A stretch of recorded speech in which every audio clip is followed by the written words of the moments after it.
In this video, we're going to talk about this thing, and this thing can be a huge problem, and we're going to talk about how to deal with it so it's not a problem, but it actually serves you.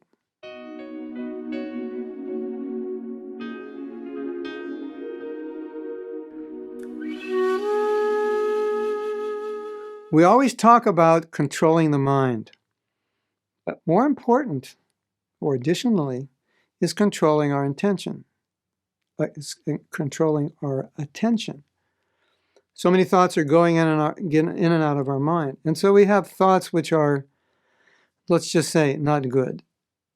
But those thoughts don't have to disturb us or take us off course if we don't give attention to them.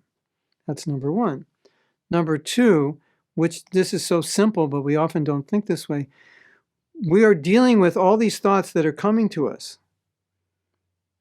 If you don't like the thought, just discard it, put your attention on the thought you like. But in addition, what about creating thoughts that you want to think of rather than having to deal with thoughts that are from our conditioned past arriving in our mind? You can place thoughts in your mind. And I can know that sounds so simple and basic, like, why are you telling me that? The reason I'm telling you that is most people don't do that. They don't place thoughts in their mind that they want to be thinking of.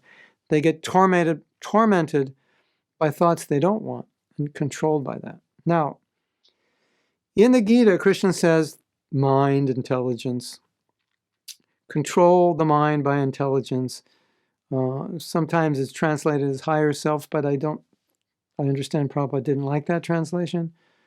But it's really intelligence, control the mind by intelligence. But really what it means is you are transcendental to the mind, so you can decide what your mind thinks. And so often we say things like, I can't control my mind, which philosophically is wrong. Practically, it may feel that way, and practically in the moment it may be true, but philosophically, it's wrong. Because philosophically, you're not the mind, you're above the mind. You are the one that can control it. And so I just want to drop this little thought again. This is really simple, but sometimes the simple things are the most powerful. You decide what you think. You decide what you do. You decide what to tell your mind. You are transcendental. Your mind is not meant to decide what you do. You are meant to decide, and you can decide, and you just have to acknowledge that you can do that. Otherwise, if you don't acknowledge it, if you don't think that way, then generally your mind's going to decide for you.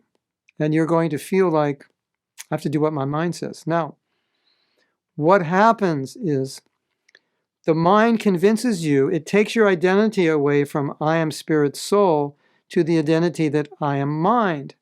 So when you have a thought, you identify that thought as you. And the thought says, you need to do this or you need not to do this. You want this, you don't want this. You like this, you don't like this. And because we've identified with the mind, we think, yeah, that's me. That's me talking. It's not you talking, it's your mind. When you detach from your mind and you say, I decide what I like and what I don't like, I decide what I do and don't do, then you disassociate the mind from your identity, and now you have the objectivity as the observer.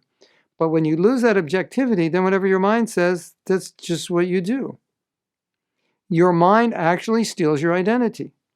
And we know that a lot of people identify with their body, but a lot of people identify with their minds, their nature, their personality, their thoughts. I am my thoughts. You're not your thoughts. You are the observer of your thoughts. So when we know that we are observer, we are above the mind, we decide, in theory, we decide what we want to think, what we want to do, how to deal with the mind, then we're living on the spiritual platform. So the real message of this video is you decide. You decide, not your mind. And tell yourself, I decide, not my mind. Otherwise, we will be slaves to the mind and we'll be like Arjuna saying, oh, Krishna, I can't control my mind. I've heard devotees say that. So many, my mind, Prabhu, it's so strong. You are way stronger than your mind. Just remember, you decide, not your mind. Hare Krishna.